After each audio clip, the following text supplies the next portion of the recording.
ni kí n fi wọlé ni àbí ń lọ lẹ Indian kí n kọ chuli ya èwo nu méjèèjì tó bá ti wọ́n yín ni kẹ́ fi wọlé èwo lẹ́yìn represent kan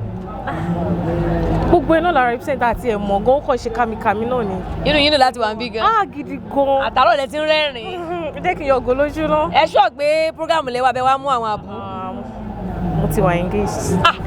wọ́n láwọn ti wà engaged ẹ mọ̀ wo bẹ̀ báwo lẹ fi gba program wa lálẹ́ like I feel so good and so honoured to be here honestly like I feel so amazing to be here ṣé ẹ fẹ́ràn zikiri ni àbáwọn tí ń kọrin lẹ́dẹ̀ wọn wá wò mo fẹ́ràn zikiri ni ẹni fẹ́ zikiri gidi gan alẹ́ kí ni ká máa retí látọ̀dọ̀ yín lálẹ́ ẹ má worry we are here with full energy and vibes gilly like ẹ níjó kẹ́ mọ̀ sí